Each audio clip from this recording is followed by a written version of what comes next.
할렐루야. 우리 좌우에 계신 분들과 이렇게 인사하겠습니다. 함께라서 행복합니다.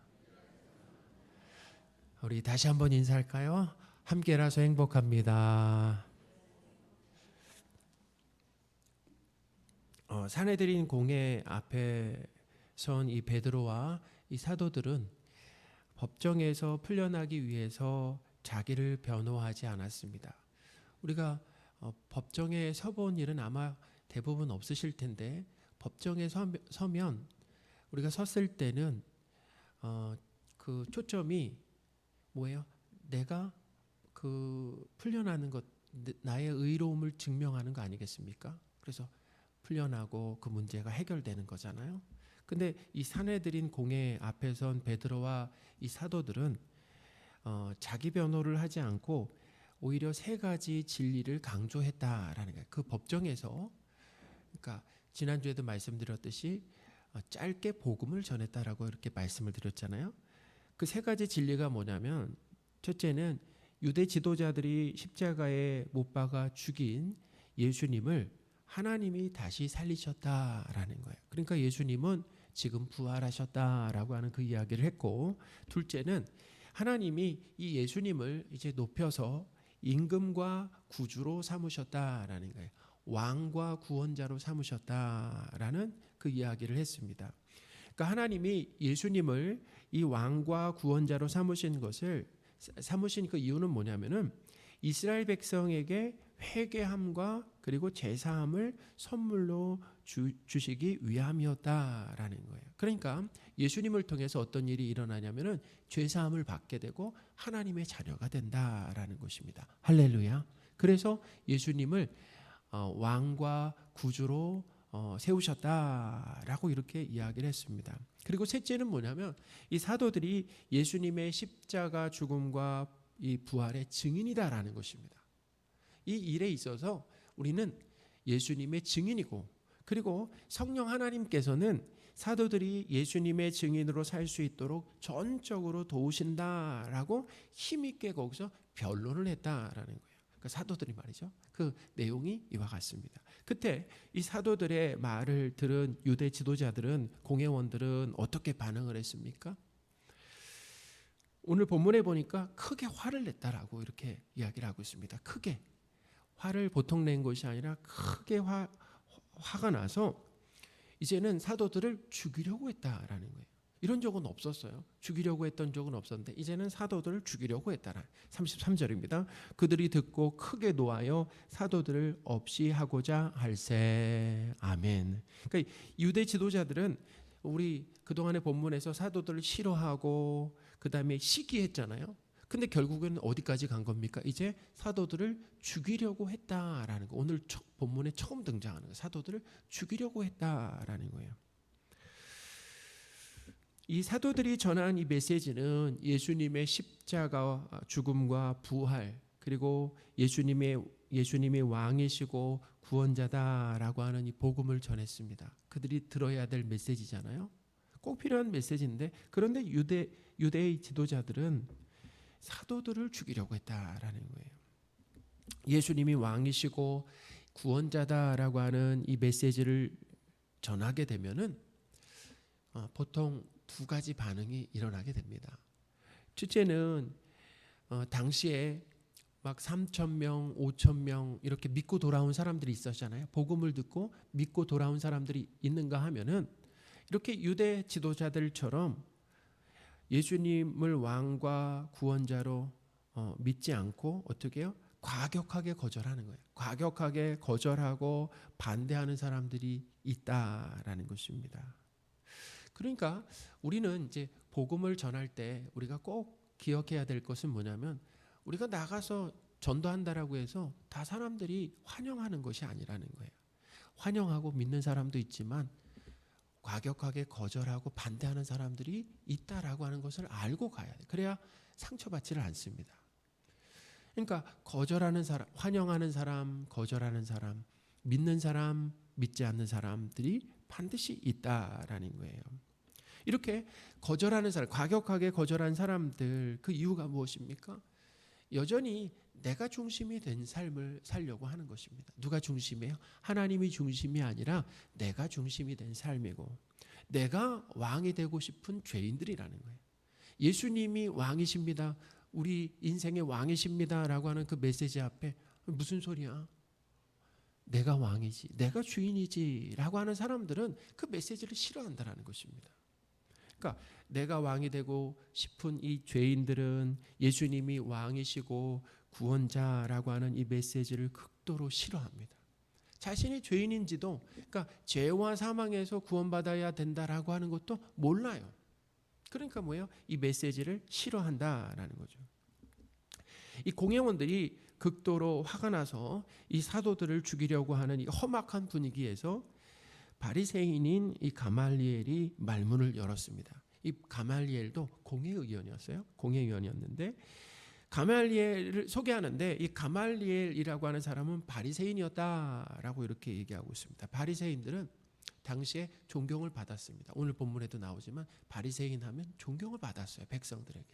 하나님의 말씀을 잘 아는 것뿐만 아니라 보니까 율법 교사였습니다. 그러니까 하나님의 말씀을 암송할 정도, 자기만 잘하는 것이 아니라 그것을 가르칠 정도의 탁월한 사람이었고, 뿐만 아니라 아는 말씀을 어떻게 삶으로 살아냈다라는 것입니다. 누구보다 더 삶이 있었어요. 그러니까 이 백성들에게 존경을 받는데 한두 사람에게만 존경을 받은 것이 아니라 오늘 말씀해 보니까 뭐라고 얘기하고 있습니까? 모든 사람에게 존경을 받았다라고 그렇게 기록을 하고 있어요. 자, 이 가말리엘은 우선 가말리엘은 공회의원들과 비밀리의 이야기를 나누기 위해서 이 사도들을 법정에서 잠깐 나가라라고 했습니다. 34절입니다. 바리새인 가말리엘은 율법 교사로 모든 백성에게 존경을 받는 자라. 공회 중에 일어나 명하여 사도들을 잠깐 밖에 나가게 하고. 아멘.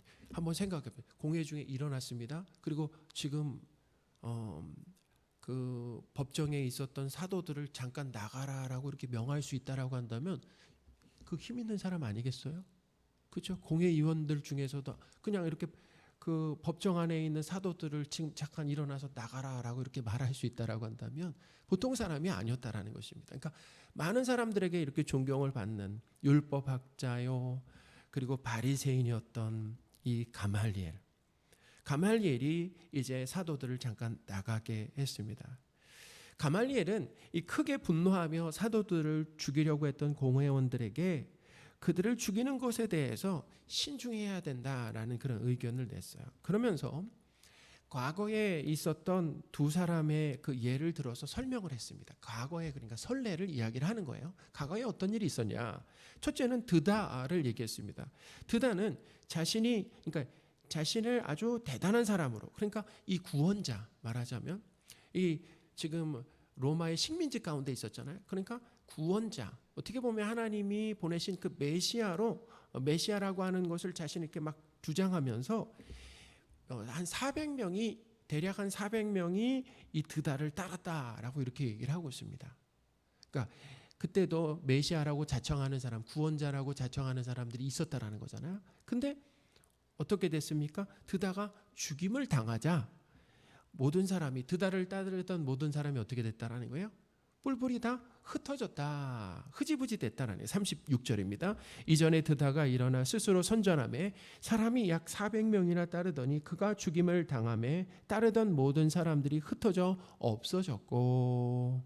아멘.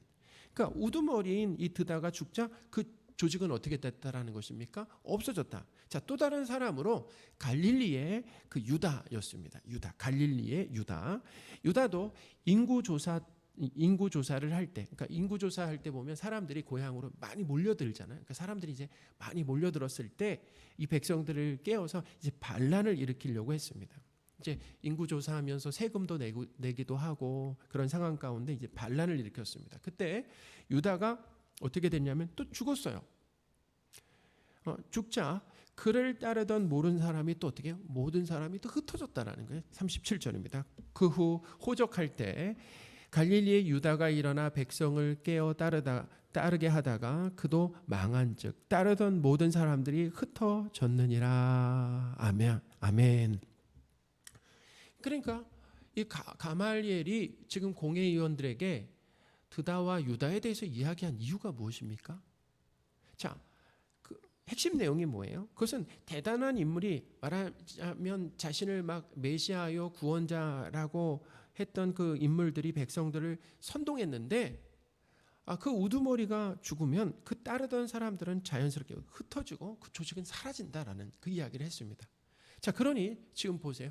기독교의 수장이라고 할 수 있는 누가 죽었습니까? 누가 죽었어요?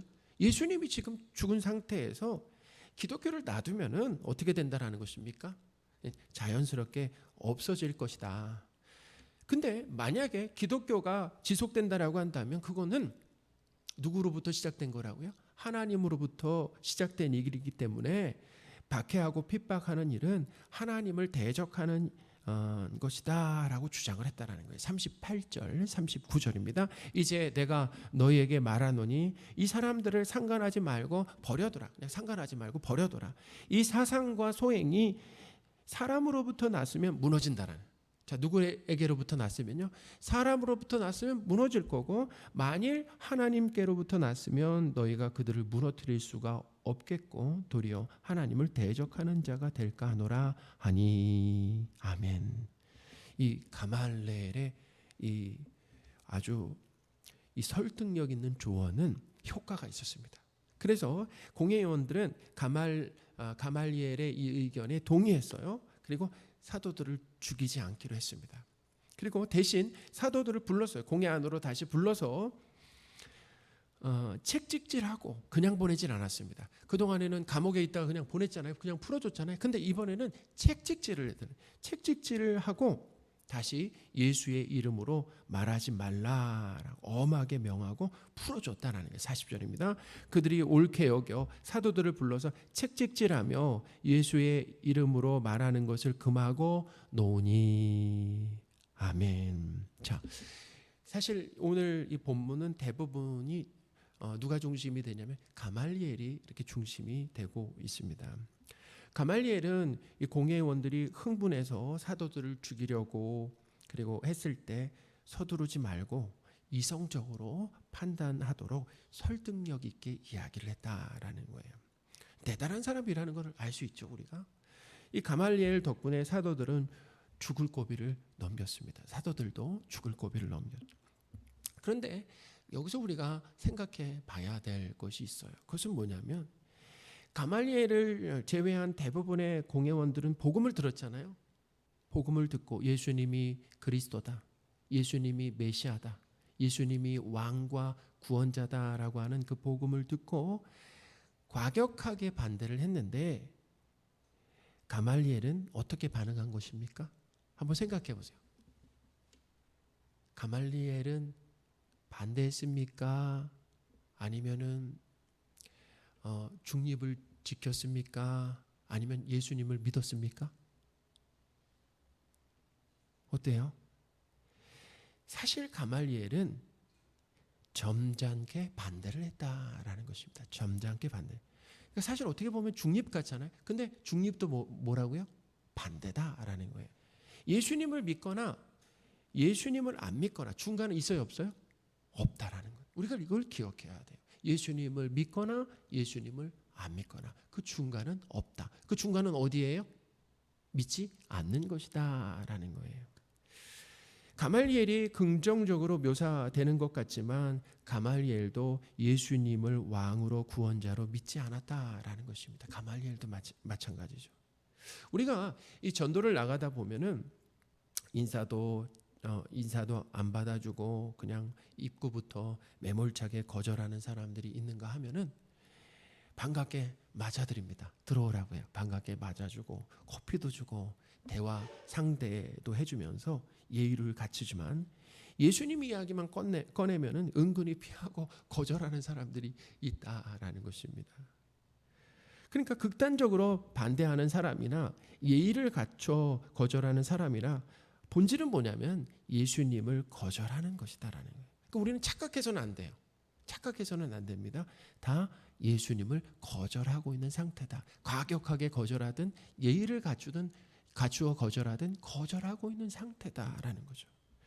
가말리엘은 사람들이 부러워할 만한 스펙을 가졌어요. 소위 말하는 스펙을 가졌습니다. 그 배경을 가졌습니다. 성경을 외울 정도로 잘 알고 그리고 가르쳤고 그 말씀대로 살아냈다는, 그러니까 바리새인이죠. 모든 사람들이 존경을 했습니다. 모든 백성들에게 존경을 받았지만 누군 몰랐습니까? 예수님은 몰랐다. 그러면 허사다라는 것. 오늘 본문이 우리에게 가르쳐주고 있습니다. 놀랄 만한 배경을 가지고 있었지만 공회원들 앞에서도 주도했지만, 그렇죠? 그러니까 어떻게 보면 머리 중에 머리 아니겠습니까? 피라미드로 말한다라고 하면 제일 꼭대기에 올라앉아 있는 사람이 가말리엘 아니겠어요? 그런데 모든 걸 다 갖춘 사람이었지만 누구는 몰랐다라는 것입니까? 예수님은 몰랐다. 그러면 뭐라고요? 허사다라는 것입니다. 사랑하는 여러분, 남부러워할 만한, 세상에서 남들이 부러워할 만한 스펙과 배경을 가졌어도 예수님을 모르면 허사다, 아무 소용이 없다라고 하는 것을 기억하시기 바랍니다. 반면에 사도들을 보세요. 사도들은 배우지 못했잖아요. 정기 교육을 받지 못했습니다. 체계적으로 받지 못하고 사회적 지위와 명성도 얻지 못했어요. 그래서 공회원들은 이 사도들을 향해 뭐라 그랬습니까? 학문 없는 범인이라고 얘기했잖아요. 그러니까 어떻게 보면 그렇게 영향력 없는 사람들, 하찮은 사람들이었는데, 그런데 뭐예요? 예수님을 왕과 구원자로 믿고 있었다라는 것입니다. 그리고 뭐예요? 예수님의 증인으로 쓰임받고 있었다라고 하는 것이 상당히 중요해요.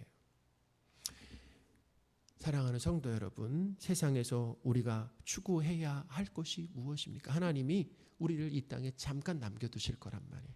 잠깐 동안 남겨두실 때 이 세상에서 우리가 가치를 두고 추구해야 될 것이 무엇입니까? 그것은 바로 예수님에 대한 바른 지식과 믿음이다라고 하는 것을 기억하시기 바랍니다. 우리가 세상이 볼 때 정말 아무것도 갖추지 못했어도, 세상이 볼 때 아무것도 갖추지 못했어도, 내어놓을 만한 게 없어도 만약에 예수님을 하나님과 구원자로 믿고 있다라고 한다면 그것은 다 가진 것이다 라는 것입니다. 하나님께 가장 큰 복을 받은 것이다 라고 하는 것을 믿으시기 바랍니다. 그게 전부다라는, 사실 그게 전부입니다. 예수님이 누구신가라고 하는, 예수님에 대한 바른 암과 그리고 믿음이 우리에게 있다라고 한다면 하나님은 우리에게 다 주셨다라는 것을 믿으시기 바랍니다. 다 주셨다라는 거예요. 그게 전부입니다. 가말리엘은 예수님을 어느 정도 어떻게 생각했습니까? 당시에 그 드다나 이 갈릴리의 유다 정도 인물로 생각을 했다라는 거예요. 그 정도 수준이, 예수님을 아는 수준이 드다나 갈릴리의 유다 정도의 인물로 알았다라는 거예요. 그러니까 예수님에 대한 지식이 참 빈약하고 가난했다라는 것을 알 수 있죠. 예수님이 우리 왕이시고 그리고 죄와 사망에서 구원하시는 구원자라고 하는 이 바른 지식과 믿음이 우리에게 있었으면 좋겠습니다. 그래서 신앙생활은 바로 뭐냐면 예수님이 누구신가라고 하는 이 바른 지식과 믿음에서 자라나는 것이 바로 신앙생활이다라는 거예요. 하나님이 우리를 이 땅에 남겨두신 그 이유가 뭐냐면 예수님에 대한 바른 지식과 믿음을 가져라라는 의미에서 우리를 이 땅에 남겨두셨다라는 거죠. 오늘 이 본문을 통해서 배울 수 있는 또 다른 교훈이 있는데, 예수님만이 누구라는 것입니까? 바로 그리스도다라는 것을 가르쳐 주고 있습니다. 예수님이 누구시라고요? 그리스도다라는 거예요. 그리스도가 뭐예요? 하나님이 보내신 구원자잖아요. 유일한 구원자입니다.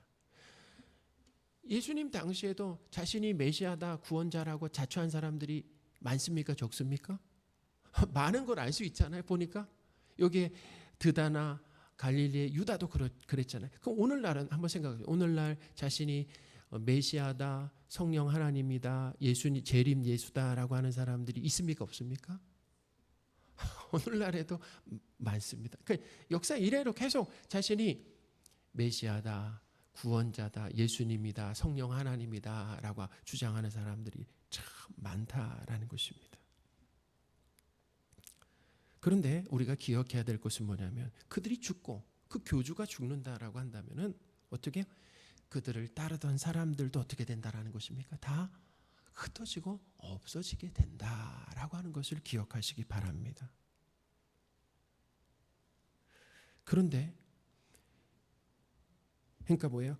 교주가 죽으면 어떻게 자연스럽게 그 종교 집단도 사라지게 된다라는 거예요. 그것을 가르쳐 주는 거죠. 자연스럽게 죽으면 시간이 지나면 자연스럽게 다 없어진다라는 것입니다. 그렇게 자신이 구원자라고 얘기했던 사람들 그리고 그 종교 잘못된 종교 집단 이단들이 사라지게 된다라는 것입니다. 자, 그런데 기독교는 뭐죠? 기독교는 지금까지 존재하잖아요. 할렐루야. 심지어 뭐예요? 확장되고 있다라는 것입니다. 지금까지 존재하면서 지금까지 확장되고 있다라고 하는 거예요. 그러니까 이 말은 가말리엘의 말, 가말리엘이 정말 중요한 하나님이 가말리엘을 통해서 아주 중요한 말씀을 하셨는데 뭐냐면 이거죠. 사람으로부터 만약에 나온 것이라고 한다면은 어떻게 무너지고 하나님께로부터 나왔기 때문에 절대로 무너지지 않는다라는 거 아니겠습니까? 그러니까 기독교는 누구로부터 나온 것입니까? 하나님으로부터 나왔습니다. 그리고 하나님이 보내신 그리스도만이 유일한 뭐예요? 구원자다라고 하는 것을 우리에게 가르쳐주고 있다는 거예요. 할렐루야.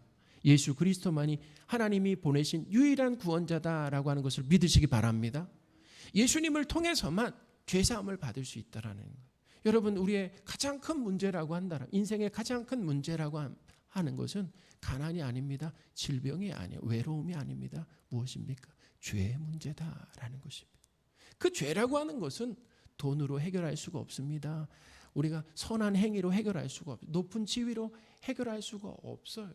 예수 그리스도의 십자가와 부활로만 우리 죄의 문제가 해결된다라고 하는 것을 믿으시기 바랍니다. 그것이 바로 하나님이 세우신 구원의 유일한 방법이다라는 거예요. 예수님은 그리스도다라는 거죠. 사도행전 5장 38절 39절을 다시 한번 읽어보겠습니다. 이제 내가 너에게 말하노니 이 사람들을 상관하지 말고 버려두라. 이 사상과 이 소행이 사람으로부터 났으면 무너질 것이요 만일 하나님께로부터 났으면 너희가 그들을 무너뜨릴 수 없겠고 도리어 하나님을 대적하는 자가 될까 하노라 하니. 아멘. 예수님만이 그리스도 곧 우리의 왕이시고 구원자다라고 하는 것을 믿으시기 바랍니다. 사도들은 채찍에 맞아서 여기 채찍에 맞았다라고 이렇게 한번 짧게 기록되어 있지만 채찍에 맞았다라고 예수님이 채찍에 맞으셨잖아요. 채찍에 맞으면 어떤 일이 일어납니까? 살이 찢어지고 그리고 피가 흐르는 아주 고통스러운 상황을 맞게 되는데 그런 상황에서도 이 사도들은 예수님을 위해서 자, 중요합니다. 나를 위해서가 아니라 예수님을 위해서 능력받고 수모를 당하며 핍박당하는 것을 뭐 했다라고 기록하고 있습니까? 기뻐했다라고 기록하고 있습니다. 41절입니다. 사도들은 그 이름을 위하여 능력받는 일에 합당한 자로 여기심을 기뻐하면서 공의 앞을 떠나니라. 아멘. 사도들은 너무 맞아서 미친 것이 아닙니다. 미쳐가지고 기뻐한 게 아니라는 거예요. 진짜 말이 안 되죠. 이런 상황이라고 하면 아니 하나님을 위해서 지금 예수님이 하라고 한 예수님의 증인으로 이렇게 살았는데 어떻게 우리가 이렇게 채찍을 맞을 수 있겠습니까? 그래서 그때 막 불평을 내어놓고 그 다음에 예수님께 막 따지면서 그리고 맞았잖아요. 두려움 가운데 공회를 나왔던 것이 아니에요. 기쁨, 채찍에 맞았지만 기쁨 가운데 공회에서 나왔다라는 거예요. 이렇게 기뻤던 이유가 있습니다. 그 이유가 뭐냐면 사도들은 원래 이런 사람들이 아니었다라는 거예요. 우리가 잘 아는 것처럼 예수님 그 겟세마네 동산에서 어때요? 예수님을 두고 두려움 가운데 다 도망갔던 사람들 아니겠습니까?